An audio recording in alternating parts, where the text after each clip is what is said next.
Dokter mengangkat kain pasien, kemudian dia memberikan senyuman yang aneh.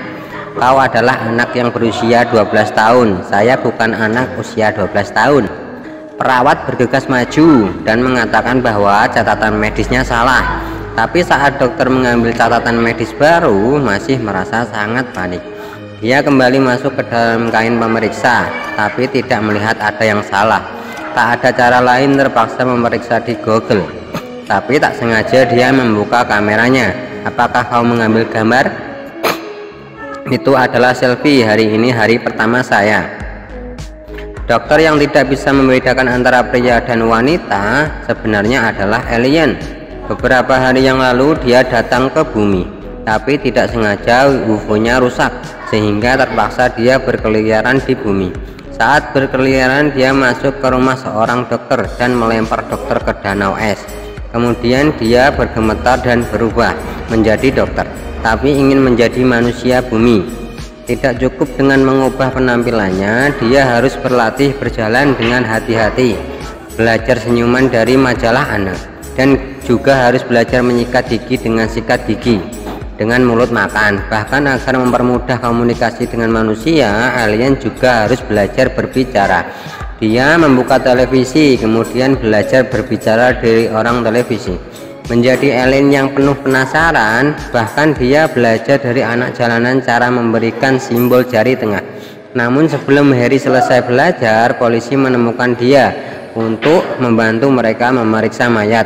Harry awalnya ingin menolak, tapi agar tidak ketahuan, Harry pergi bersama polisi ke rumah orang itu. Begitu Harry masuk, dia langsung menghampiri mayat itu. Dari baunya diperkirakan dia sudah mati 6 jam. Tapi ini adalah orang hidup. Setelah memenangkan diri, Harry datang ke depan mayat asli. Saat dia membuka kain, Harry yang penasaran hanya melihat sekejap dan langsung memastikan mayat ini adalah bunuh diri. Setelah itu dia langsung ingin pergi. Wali kota tidak berhasil membujuk Harry untuk tetap tinggal, hingga wali kota mengatakan harus melakukan otopsi mayat. Harry akhirnya menunjukkan ketertarikannya. Kembali ke ruang otopsi, Harry mengeluarkan otak orang mati. Dengan penasaran dia melihatnya, tapi istrinya yang mati itu tiba-tiba masuk. Harry langsung saja kebingungan. Harry mengira dia akan kehilangan pekerjaan, tapi dia tidak menyangka wali kota akan menyuruhnya mengambil ahli klinik kota keesokan harinya. Harry sangat tertekan. Kehidupan di klinik membuatnya tidak nyaman. Tidak hanya karena dia tidak mengerti kebiasaan anak manusia, namun dia juga mengira itu adalah monster yang tidak boleh dipegang. Dan dia juga tidak tahu tentang tai lalat di muka asistennya. Ada lalat di lehermu, ini adalah tanda lahir. Dia sudah tidak tahan, dia ingin segera kembali ke planet dia sendiri. Untungnya pekerjaan di klinik tidak terlalu sibuk. Tiap hari sebelum kerja, Harry akan mencari UFO-nya di atas salju. Akhirnya dia menemukan sebuah bagian dari UFO. Alien ini tinggal di bumi ini sudah lama dan juga menikah dengan seorang istri alien. Tapi hari ini dia mendapatkan kiriman. Saat dia membuka tanpa sengaja, dia menghancurkan bumi bersama dengan ledakan. Gelombang itu menyebar, semua orang menjadi abu. Harry terbangun karena ketakutan, rupanya hanya mimpi. Saat dia menenangkan diri, Harry tiba-tiba terpikir kembali alasannya dia ke bumi ini adalah untuk memusnahkan bumi. Paginya Harry keluar untuk jalan santai. Dia bertemu seorang anak kecil. Anak kecil itu melihatnya dan mengeluarkan teriakan yang kuat. Bagaimana dia bisa melihat wujud asli Harry? Anak itu ketakutan dan langsung kabur. Harry melihat anak itu, merasakan adanya bahaya. Dia khawatir identitas aslinya diketahui orang lain. Jadi dia menyelinap ke rumah Mac dalam malam hari. Mac tampaknya merasakannya. Dia melihat kamarnya dengan kewaspadaan. Tapi Harry tiba-tiba menutup mulutnya. Baik, jangan takut. Saya tidak akan melukaimu. Saya akan membunuhmu. Segera gerak-gerik di rumah menarik perhatian orang tua Mac. Harry bersembunyi di bawah tempat tidur dan takut ketahuan. Tapi orang tua Mac tidak percaya keberadaan alien. Mereka mengira Mac takut tidur sendirian. Jadi mereka menggendong Mac dan kembali ke kamar mereka. Tapi Mike melihat Harry yang menunjukkan jari tengah kepadanya untuk membalas Harry keesokan hari. Mike langsung melapor ke polisi. Polisi membantunya menggambar wujud alien, kemudian menyebarkan gambar itu ke seluruh kota. Harry langsung menyadari gambar itu. Dia sangat emosi. Orang bumi sangat menyeramkan. Dia kembali ke rumah dan ingin segera melarikan diri, tapi tiba-tiba dia terpikir sesuatu. UFO-nya belum ditemukan, dia tidak bisa pergi. Akhirnya dia menelpon Mark. Dia mengubah suaranya dan berpura-pura sebagai teman Mark. Dia ingin membohongi Mark untuk membuang semua gambarnya. Tapi Mark sangat pintar. Dia berhasil mengetahui kebohongan Harry. Harry sangat emosi. Dia berjanji akan membunuh Mark. Cukup, saya akan membunuhnya. Dia memikirkan untuk membuat rumah Mark meledak atau Mark terbunuh oleh piano yang tiba-tiba jatuh. Harry tersenyum dengan senang, tapi dia tidak menyangka Mark bertindak lebih cepat daripada dia. Dia meminta orang tuanya untuk mengundang Harry ke rumahnya. Begitu dia memasuki pintu, dia memberi Harry pelukan hangat sehingga mengusir niat jahatnya.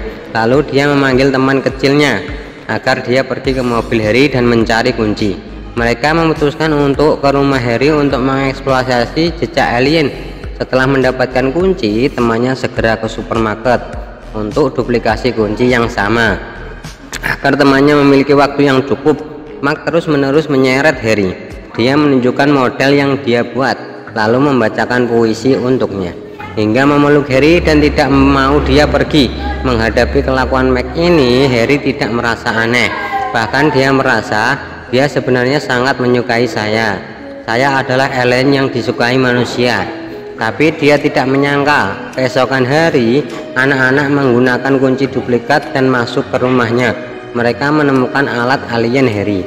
Mereka mencoba memegang barang yang aneh ini, tapi barang itu membuat mereka terbang hingga pingsan. Harry baru saja pulang rumah dan melihat kedua orang pingsan di lantai. Dia melihat sekali dan mengetahui bahwa semua itu karena alat alien miliknya.